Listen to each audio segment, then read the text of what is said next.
Baik, terima kasih pemirsa. Masih di Damai Indonesiaku dengan tema yang sangat menarik sekali siang hari ini. Jangan khawatir, rizki tidak akan tertukar. Seperti apa yang dijelaskan guru-guru kita tadi, ada ikhtiar zohir dan juga ada ikhtiar batin, yaitu berupa doa yang kuat kepada Allah Subhanahu wa Ta'ala. Namun mungkin rasanya dengan segala macam ikhtiar sudah dilakukan, namun rizki yang didapatkan sepertinya itu saja. Nah, mungkin ada sedikit ketidakpuasan. Nah, ini adalah sesi tanya jawab yang mungkin juga bisa ditanyakan oleh para jamaah yang sudah siap. Nanti insya Allah akan ditanyakan oleh guru-guru, akan dijawab oleh guru-guru kita.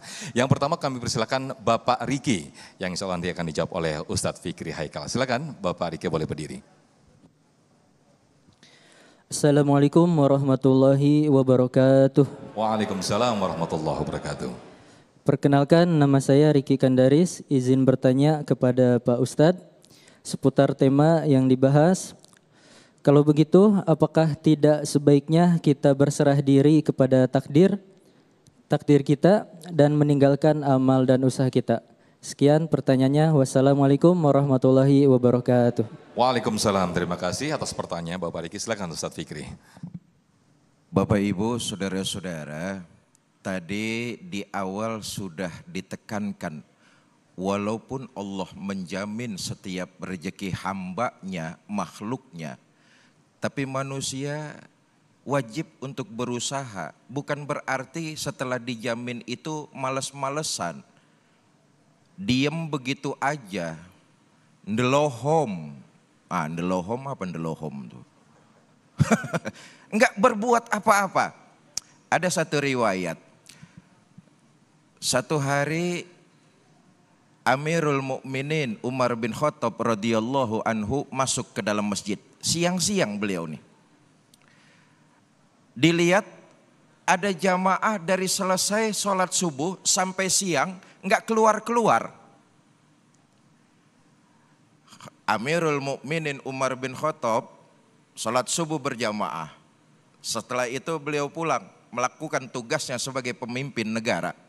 Siang balik lagi ke masjid, dilihat masih ada jamaah itu dari pagi sampai siang gak keluar-keluar. Khusyuk bener di dalam masjid. Disamperin sama Amirul Mukminin Khalifah Umar bin Khattab. Ditanya tuh orang, Mas, dari pagi sampai siang gak keluar-keluar, betah bener di masjid, lagi doa. Iya Amirul Mukminin. Minta rejeki. Dikasih? Belum. Orang itu ditarik oleh Amirul Mukminin Umar bin Khattab. Beliau berkata, nah kalau kamu minta rejeki, setelah minta keluar dari masjid, bekerjalah, berusahalah, ikhtiarlah, upayakan dengan keras. Rejeki harus kamu jemput, bukan dengan delohom hanya meminta saja. Tadi Ustadz Arifin sudah menjelaskan ada. Makanya kita nggak perlu iri. Ada orang yang nggak ngapa-ngapain, nggak pakai kerja, nggak susah-susah, kerjaannya cuma wiritan saja, rezekinya ngalir ada. Tapi saudara, kita harus tahu diri, itu bukan kelas kita, itu kelasnya para wali. Enggak kerja tapi rezeki ada. Banyak yang kayak begitu tuh. Sudah tersedia padahal kerjaannya cuma wirid doang. Kita jangan ampe ngiri. Kenapa? Tahu diri lah, bukan makom kita. Makom kita ini bekerja, berusaha, ikhtiar. Yang bekerja saja enggak mesti berhasil, apalagi yang enggak kerja. Nah, saya ingatkan, memang semua makhluk sudah dijamin rezekinya oleh Allah. Saya teringat dengan kajian seorang ulama tafsir terkemuka, asal Rembang, Jawa Tengah, Rembang.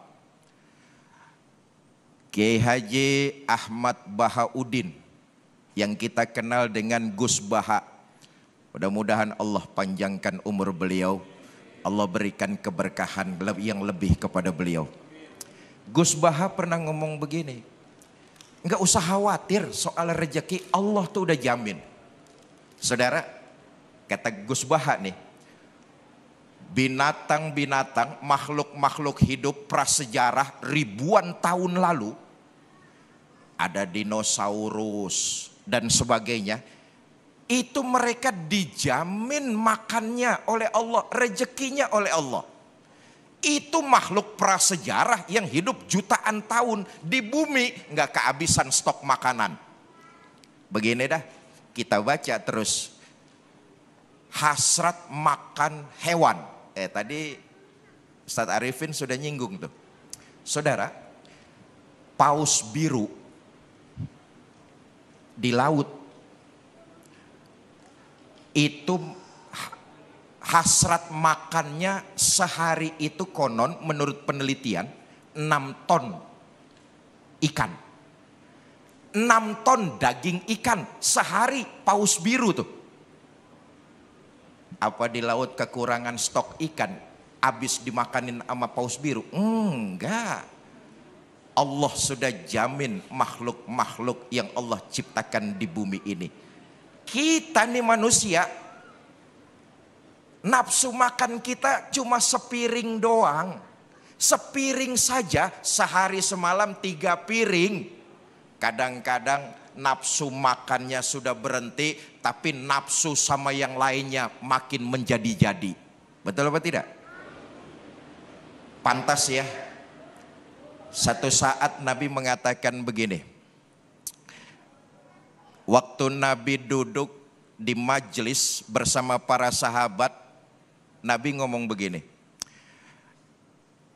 Orang yang bekerja mencari rezeki dengan cara yang baik, hasilnya halal, dilakukan dengan tidak menzolimi, berbuat curang, khianat, maka orang seperti itu jaminannya masuk surga. Kata Nabi nih. Sahabat bilang, ya Rasulullah, kalau potret kayak begitu sekarang ini banyak di kalangan umatmu. Apa kata Nabi? Yang saya khawatirkan adalah yang terjadi setelah peninggalan saya. Nah, lihat sekarang ini. Orang banyak benar karena hawa nafsunya diturutin, mencari pekerjaan enggak jelas juntrungannya. Saingan hidup meningkat, tekanan hidup hebat. Akibatnya orang dalam mencari rezeki, mata pencaharian sudah enggak pilih-pilih lagi. Jangankan yang subhat, yang haram saja diembat. Tuh, uang zakat jadi jaket. Padahal nafsu makannya cuma 1 piring, habis itu selesai sudah.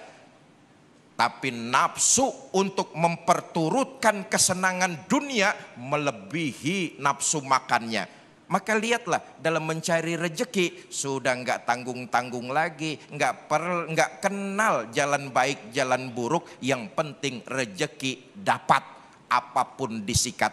Maka pantas kalau korupsi luar biasa makin menjadi-jadi. Kenapa? Ayo kita lihat rezeki yang Allah jamin buat kita, 1 piring saja kita sudah kenyang. Betul apa tidak?